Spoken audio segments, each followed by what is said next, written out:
Hello and welcome to More Than Pomegranates. Today we're going to be reviewing Leviticus, directed by Adrian Chiarella. It is I would say, gay horror. It follows type of escape story, trying to understand their identity, all while trying to understand what is the horror of it all.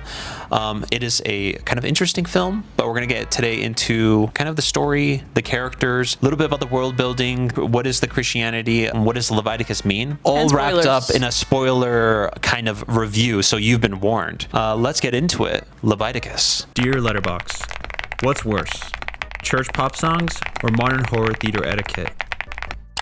I was curious about the name of this movie. I don't know what Leviticus means, and it clearly is religious, and I looked it up. It's based off the book of Leviticus, which is the third book of the Torah and the Old Testament. It's practically a book that teaches the faithful performances of sanctuary rituals so that people can avoid sin and impurity whenever possible. And there's rules to the Leviticus of how to maintain the purity, and obviously one of them is same-sex intercourse. So there you go.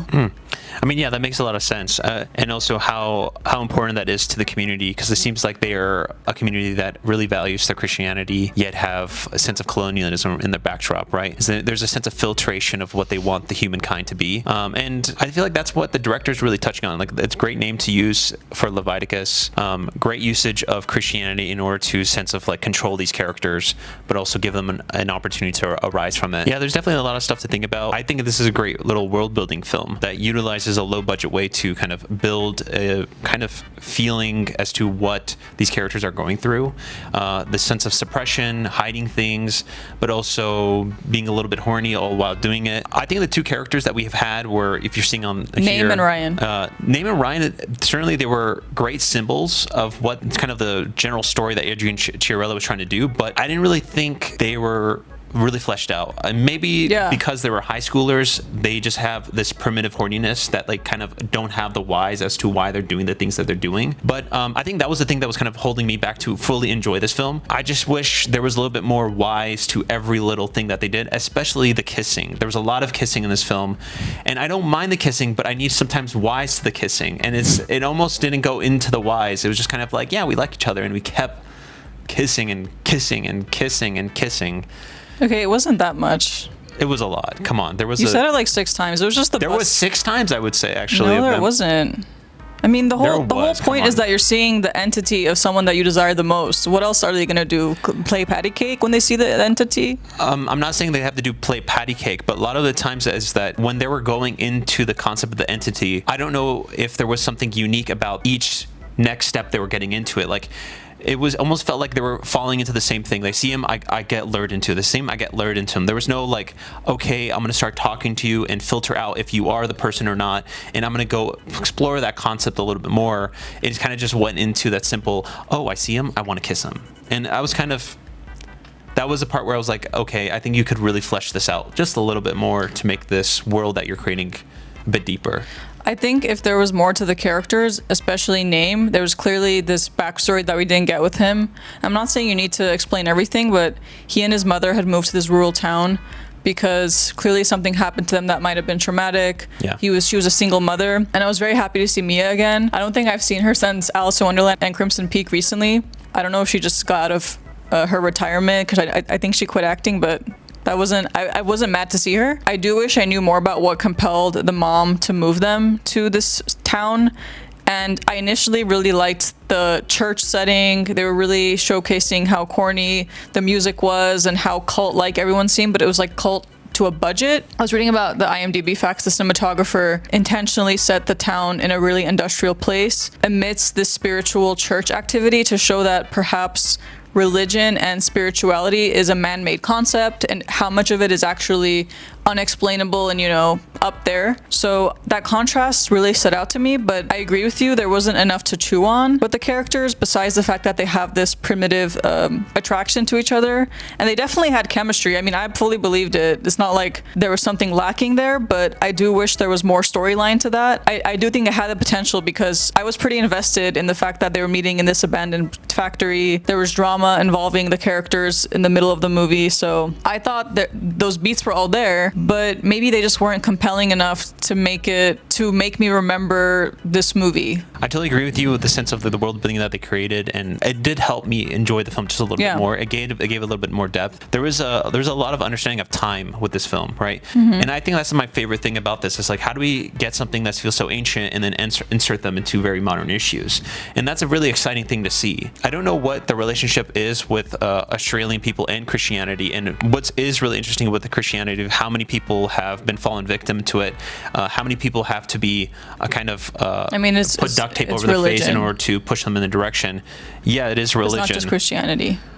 It is just religion. You're right, but that's the kind of the thing that you see in this film is like, is your faith in Christianity, does it make sense? What I found interesting too is that the filmmaker researched conversion therapy before he wrote it, and the practices that he puts in this movie, or what inspired him to create the entity and the horrors in this film, are based off of global conversion therapy practices, not just Christianity. He's not inspired by just one religious belief. He's taking something from everything. So it's a broader metaphor. It's not just pinpointing one practice. The one thing that is really interesting with this film is that a lot of people can relate to it, no matter whether it be, you said, Christianity, you might be Muslim, Jewish, or whatever it may be, is that a lot of people dealt with this, and it's been a thing that's been happening for hundreds of years. And just recently we're now noticing and making films about it. It is kind of interesting to see a demon put upon, but something about this felt really oddly human, almost. Well, they're not as thoughtful. They're mainly just made to be scary, and it's just familiar imagery to put into something, and obviously to invert it, because religion is supposed to repel demonic things. It really reminded me of It Follows too. I noticed that a lot of people on Letterboxd were saying the same thing, because in It Follows, you haven't seen it, but it's about how teenagers transmit this entity by having sex. And some people think it's a metaphor for STDs, but I studied it in a class in community college, and we mainly perceived it as more so a metaphor for adolescence and being afraid of aging and being afraid of adulthood, and that anxiety that just keeps lingering around you, especially once you do lose your virginity. It makes it much more real, because now you're officially an adult. So I can see how these films share parallels, because they both have an entity that follows you. In It Follows, it takes the form of your fear and age and familiar people, versus in this movie, it's who you desire the most. And they both, follow teenagers, so I can see how there's comparisons, but this one is much more, of course, focused on queer people. I want to kind of talk about the ending. What did you think about it? And also, what did you think about the person who you desire most is the person who follows you, and it's also the kind of like the demon that tries to kill you? What did you think about that? I mean, I don't know enough about conversion therapy. I know it's awful, but I remember watching American Horror Story Asylum, and Lana Winters, when she got kidnapped by Skinface, I think is the name of the killer. He was trying to convert her from her lesbianism, and he was showing her imagery of women and then making her throw up. So I can definitely see how you can take the concept of conversion therapy and make it horrific, exaggerate that, and it totally makes sense for the entity to look like someone you desire the most, because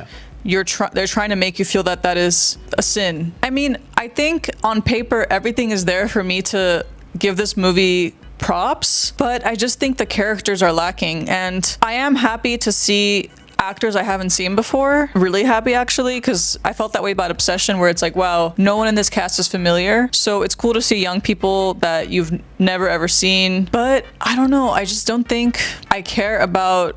It's like, I obviously wanted Naim to defeat the entity, say with Ryan. I was really rooting for them the whole time. But outside of that, there isn't much else. Naim is just kind of a character that is observing and going through everything, and you're seeing it through him. There's not much character there, besides the fact that he's an insecure, kind of closeted young man. He doesn't seem like a bad person. We don't know anything about these two characters besides the fact that they have an attraction to each other, like literally. Yeah, and I do think one of the most interesting aspects of the film, maybe his mom. His mom might be. His relationship with his mom. But I think the moment of what is this demon? What are they seeing, and what are other people seeing? And that relation of, is this person who I love the person who is the demon?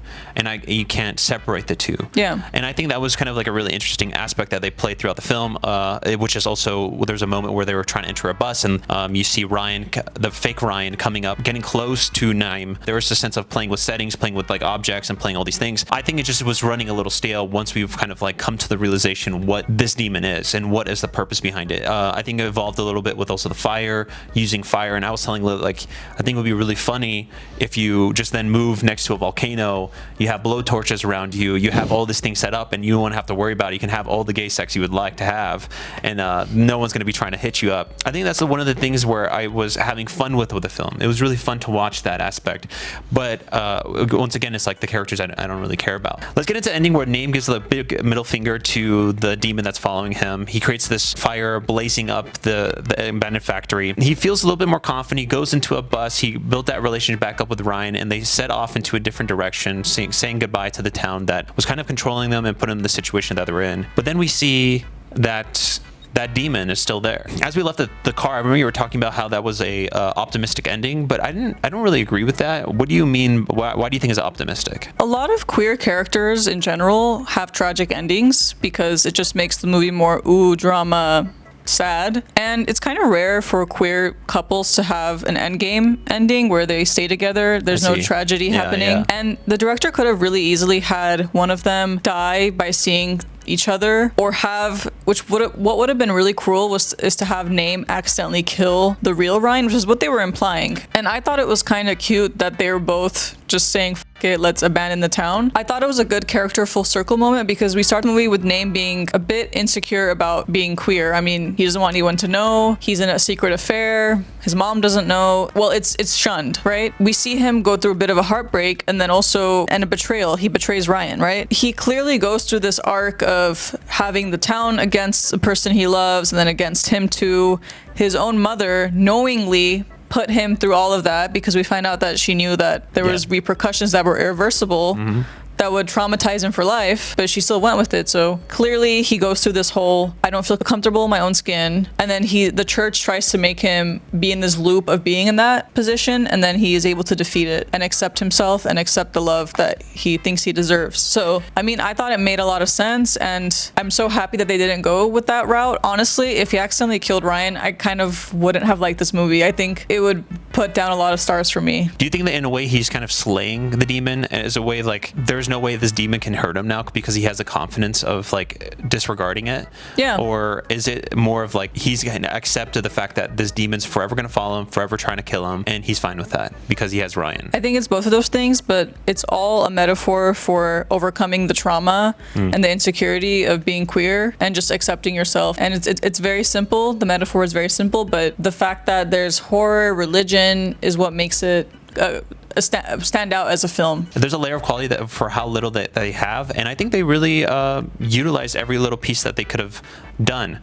The biggest flaw is the characters, though. The ending and everything could have been even more better. It could have been even greater if I really do understand that love. What were the things that make them feel equal besides just being gay in a Christian town? And I think that was the thing that was holding me back to fully, let's ride this ride and be happy with the fact that they ran away from it all. But maybe it is that simple, and maybe sometimes life can be like that, right? Maybe you date somebody and you have nothing to relate with them, and you're only marrying them because you're forced to, or you're in the situation where they're the only person who kind of hears you out in that moment. Or it could just be cathartic for people that have experienced, I'm sure it's very relatable to a lot of people that were terrified of coming out or having, being rejected by everybody they know. So to put it simply, Lilith, I don't know if I would recommend people to watch this film.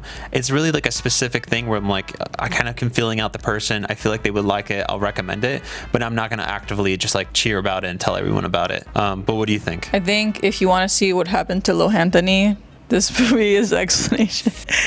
So this is a great analogy for what happened to Lohanthony. Okay. Yes, if you know, you know. Well, thank you guys so much for watching. We have some more reviews coming up. We also have a JLO video where we go into every single little moment where she's been married in both real life and also in the fictional world. And that's going to be coming out soon. It is a 3-hour video, and we have a lot of work on our hands. We just finished it up, but expect that soon. And Toy Story as well. Yeah. Thank you so much, guys. Hope you liked this video, and goodbye.